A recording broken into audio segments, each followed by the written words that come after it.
మందికి తెలిసిన వాళ్ళకి తెలుసు. మీరు వాస్తవాలు రాసుకుంటే నన్ను నేను కరెక్ట్ చేసుకోవడానికి ఒక సెకండ్ కూడా నేను ఆలోచించాను. అవును వాళ్ళు రాసింది కరెక్ట్, మేము మార్చుకుంటామని చెప్పేదానికి ఒక సెకండ్ కూడా ఆలోచించాను. కానీ మీరు తప్పుడు రాయడం వల్ల మీ డిగ్నిటీ, ఒక రిపోర్టర్గా, ఒక జర్నలిస్ట్గా మీ స్థాయిని మీరే తగ్గించుకుంటున్నారు. ఆఖరికి మీ పార్టీ వాళ్ళు, మీ సాక్షి చదివే వాళ్ళు కూడా అదేంటి అప్పుడు ఇట్లా రాస్తారు, ఇదేంటి ఇప్పుడు ఇట్లా రాస్తున్నారు అని చెప్పి క్వశ్చన్ చేసేలాగా మీరే రాసుకుంటున్నారు. ఇప్పుడు నేను చెప్తున్నా, ఇవి ఇల్లీగల్ కన్స్ట్రక్షన్స్, నేను కూడా ఒప్పుకుంటాను. పర్మిషన్లు ఇచ్చింది మేము కాదు, ఇది వైసీపీ గవర్నమెంట్ లో జరిగినవి. మీకు ఇంకొకటి చెప్పాలా, గత కొన్ని ఇంద్రమ్మ కాలనీ అని చెప్పి పేరు పెట్టి దాంట్లో పట్టాలు ఇచ్చినట్టుగా ఇవ్వకుండా దాంట్లోనే ఈ రోజు ఇంద్రమ్మ కాలనీ ఇంద్రభవనం కట్టారంటున్నారు కదా, అది అసలు ఇంద్రమ్మ కాలనీయే కాదు. ఇప్పుడు నేను చూపిస్తా, నాకు ఎంఆర్ఓ మెసేజ్ పెట్టింది. అసలు ఇంద్రమ్మ కాలనీ అనేది అహోబిలంలో లేదు, రికార్డ్స్ లేవు, సర్వేయర్ కూడా పెట్టినాడు.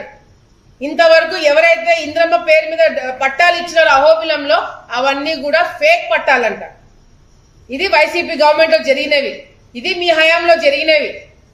మా హయాం అంటున్నారు. మేము మొన్న 2 సంవత్సరాలు నేను మంత్రిగా ఉంది, దానికన్నా ముందు ప్రతిపక్షం కాదా నేను?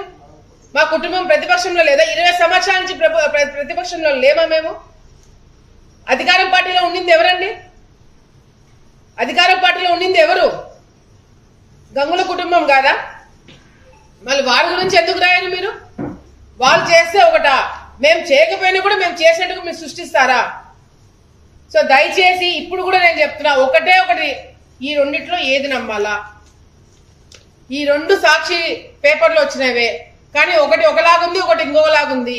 ఈ రెండిట్లో ప్రజలు మేము ఏది నమ్మాలా, ఏది సీరియస్ గా తీసుకోవాలా అనేది ఈరోజు మీరు చెప్పాల్సిన అవసరం ఉందని చెప్పి కూడా సందర్భంగా తెలియజేసుకుంటున్నా. లేదు చర్చకి సిద్ధమా, మీ పార్టీ వాళ్ళని రమ్మని చెప్పండి, మేము వస్తాము, ఎవరు ఏందో తేలుద్దాము. అన్ని పార్టీలకు అతీతంగా పోయి ఇవన్నీ కూడా డెమాలిష్ చేద్దామా? పార్టీలకు అతీతంగా వెళ్ళి ఇల్లీగల్ గా కన్స్ట్రక్ట్ చేసేవన్నీ కూడా కూల్చేద్దామా? నేను డేట్ చెప్తా, వైసీపీ వాళ్ళు రండి, అన్ని మొత్తం కూల్చిపడేద్దాము. ఇల్లీగల్ గా కన్స్ట్రక్షన్ చేసేవన్నీ కూల్చేద్దాం. మేము డబ్బులు తీసుకున్నామని చెప్పి మాట్లాడుతున్నారు కదా, కూల్చేద్దామని నేనే రెడీ అంటున్నా. మీరు రెడీనా? మహానాడుకి ముందు డెమాలిష్ చేద్దాము.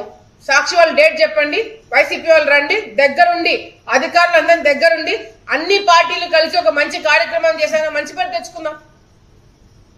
అంటే నాకు ఇంకొక డౌట్, ఇదంతా కూడా గతంలో గంగుల ప్రతాప్ రెడ్డి గారు చూసుకుంటుండే. ఈ లాడ్జీలు కానీ సత్రాలు కానీ ఎవరికి ఏమి ఇవ్వాలా, ఏం చేయాలని గంగుల ప్రతాప్ రెడ్డి గారు చూసుకుంటున్నారు. మొన్న పాపము ఎలక్షన్ కి వాళ్ళకి ఏదో చెడిందో మరి ఏందో కానీ ప్రతాప్ రెడ్డి గారు సరిగా చేయలేదు వీళ్ళకి ఎలక్షన్ అని చెప్పి ఒక కోపం వాళ్ళకు ఉంది. ఇవన్నీ బయట పెట్టడానికి మమ్మల్ని వాడుకుంటున్నారా? అంటే గంగుల ప్రతాప్ రెడ్డి గారిని ఇరకాటంలో పెట్టడానికి, ఆయనని ఇబ్బంది పెట్టడానికి వీళ్ళు ప్రభాకర్ రెడ్డి గారు కావచ్చు, సాక్షి వాళ్ళు కావచ్చు, ఈ విధంగా ఆయన మీద రివెంజ్ తీసుకోవడానికి మమ్మల్ని వాడుకుంటున్నారో మాకు డౌట్.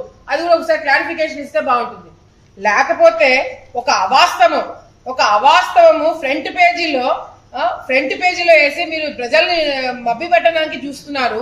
ఇది జర్నలిజం అనిపించుకుంటుందా అని చెప్పి మేము అడుగుతున్నాం. దీనికి ఏం ప్రశ్న పెడతారు?